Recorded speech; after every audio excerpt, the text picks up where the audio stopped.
আসসালামু আলাইকুম সবাইকে। সবাই কেমন আছেন? আশা করি সবাই অনেক ভালো আছেন, সুস্থ আছেন, নিরাপদে আছেন এবং অবশ্যই সিকটপিকের পাশেই আছেন। আর সবসময় থাকবেন, ফ্রেন্ড সার্কেলটাও বলবেন সিকটপিকের সাথেই সবসময় থাকার জন্য। বেশি বেশি করে ভিডিও দেখবেন, ভিডিওগুলো শেয়ার করবেন, ফ্রেন্ডদেরকে জানাবেন যে কত সুন্দর সুন্দর ভিডিও সিকটপিকে আসে। আজকের ভিডিওটি পাবলিক স্পিকিং এর আরেকটি পর্ব। তো আজকে আমি পাবলিক স্পিকিং এর কোনো স্কিল নিয়ে কথা বলবো না, বা পাবলিক স্পিকিং এর ইম্পর্টেন্স বা কোনো কিছু নিয়ে। আজকে হচ্ছে আমি একটা স্পেসিফিক বিষয়ের সাথে পাবলিক স্পিকিং এর যে কিছু পার্থক্য আছে সেই জিনিসগুলো আপনাদের সামনে তুলে ধরার চেষ্টা করবো। চলুন শুরু করা যাক আজকের ভিডিওটি। তো আজকের ভিডিওটি টপিক হচ্ছে ডিবেটিং ভার্সেস পাবলিক স্পিকিং। এখন কেন আমি ডিবেটিং ভার্সেস পাবলিক স্পিকিং নিয়ে ভিডিওটি করছি সেটা একটু বলি। কারণ অনেকেই মনে করে যে ডিবেট যেহেতু আমরা সব মানুষের সামনে কথা বলি বা মানুষের সামনে আমাদের যুক্তিগুলো তুলে ধরি, তো এটাও one kind of public speaking. হ্যাঁ, যদি আমরা ইন সেন্সে ধরে যে হ্যাঁ আমরা তো সবার সামনেই কথা বলছি, তো ওই সেন্স অনুযায়ী বলা যায় যে এটা one kind of public speaking. But there is a huge difference between debating and public speaking. সেগুলো আমি আজকে আপনাদের সামনে তুলে ধরার চেষ্টা করব। প্রথম difference, group versus single. Debating কিন্তু একা করে না, তিনজন মিলে করে। প্রথমজন আসে, বিষয়টাকে একটু সংজ্ঞায়ন করে, দেন হচ্ছে দ্বিতীয়জন বিষয়টা একটু ভালোভাবে বুঝিয়ে যায়, থার্ড জন এসে সামারি করে, যেটুকু আমার ডিবেটিং সম্পর্কে জ্ঞান আছে। বাট পাবলিক স্পিকিং কিন্তু আপনি একাই কথা বলছেন, পুরো যতক্ষণই কথা বলছেন 10 মিনিট, 15 মিনিট, 20 মিনিট, 30 মিনিট, আপনি কিন্তু একাই কথা বলছেন এবং আপনাকে একাই মানুষকে ইমপ্রেস করতে হচ্ছে। ডিবেটিং এর ক্ষেত্রে যেটা হয় যে একজন যদি একটু কম খারাপ কম ভালো করে, সে কিন্তু বাকিরা যদি ভালো করে তো ওই টিমটা জিতে যায়। স্কিলটা কিন্তু ভালোভাবে মানুষকে বুঝিয়ে উঠতে পারে না যে কে বেশি স্কিল বা কে কম skill. At the end of the day হচ্ছে আমরা কিন্তু দেখি যে কোন টিমটা জিতলো, কোন টিমটা জিতলো না। বাট পাবলিক স্পিকিং এর ক্ষেত্রে কিন্তু না, আপনাকে কিন্তু একাই কথা বলতে হচ্ছে সবার সামনে।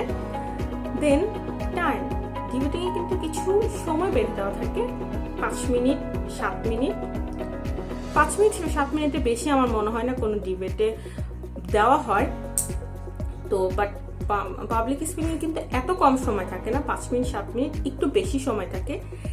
সেটার ফলে কি হয়, আপনি যখন ডিবেট করছেন তখন কিন্তু আপনি খুব অ্যাগ্রেসিভ মুডে থাকছেন এবং আপনি খুব ফাস্ট কথা বলছেন, যে খুব দ্রুত আপনার কথা বলছেন। আপনার 5 মিনিটের মধ্যে আপনার সবকিছু বোঝাতে হবে, যে জিনিসটাকে আপনার টিমকে জেতানোর জন্য যা যা করা দরকার তাই করতে হবে। কিন্তু পাবলিক স্পিকিং এর ক্ষেত্রে কিন্তু আপনি যদি ওইভাবে দ্রুত কথা বলেন, দেন হচ্ছে মানুষ খুব অ্যাগ্রেসিভ ভাবে কথা বলেন, সেই জিনিসটা কিন্তু দেখতে ভালো লাগবে না। কারণ আপনি যখন একটা মানুষকে একটা জিনিস সম্পর্কে বুঝাচ্ছেন, পাবলিক স্পিকিং, আপনি যখন অনেকগুলো মানুষ একটা টপিক সম্পর্কে বুঝাচ্ছেন, তখন কিন্তু তারা আপনার থেকে এত অ্যাগ্রেসিভ বা হচ্ছে এত তাড়াতাড়ি করে বলাটা এক্সপেক্ট করে না। তারা প্লিজ আপনার থেকে শুনবে, বুঝবে, সেই জিনিসটা সম্পর্কে জানবে, সেটাই এক্সপেক্ট করে। তো আর সেটা উল্টোটা হয় ডিবেটিং। আপনি যত ফাস্ট ফরওয়ার্ড বলতে পারবেন, যত অ্যাগ্রেসিভ ভাবে বলতে পারবেন, ততই কিন্তু সেটা মানুষের মন কাড়বে বা করবে। সো এটাও অনেক বড় একটা ডিফারেন্সেস। আর ডিবেটিং কিন্তু খুব শর্ট করে বলা হয় জিনিসগুলো, কিন্তু খুব শর্ট করে বলা হয়।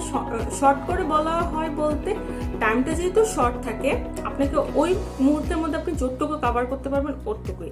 বাট পাবলিক স্পিকিং যেহেতু আপনার এত শর্ট টাইম থাকে না, আপনি একটা বিষয়কে অনেক সুন্দর করে ইলাবোরেটলি বুঝাতে পারেন, দেন হচ্ছে গিয়ে মানুষকে সম্পর্কে জ্ঞান দিতে পারেন। তো পাবলিক স্পিকিং ক্ষেত্রে কিন্তু আপনি চাইলেও অনেক কিছু বলতে পারেন, যেটা আপনি ডিবেটিং এর ক্ষেত্রে বলতে পারেন না।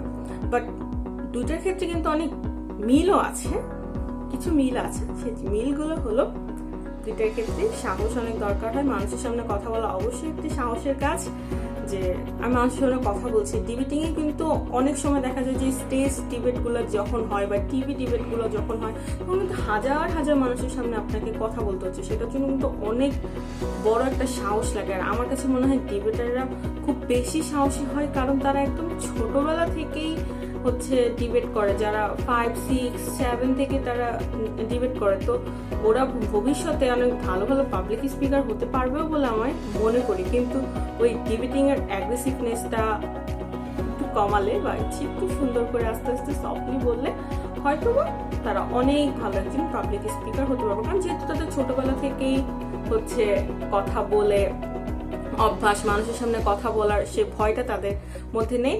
আরেকটা মিল যেটা আমার মনে হয় ডিবেটার এবং পাবলিক স্পিকার দুজনের মধ্যেই আছে, উপস্থিত বুদ্ধি।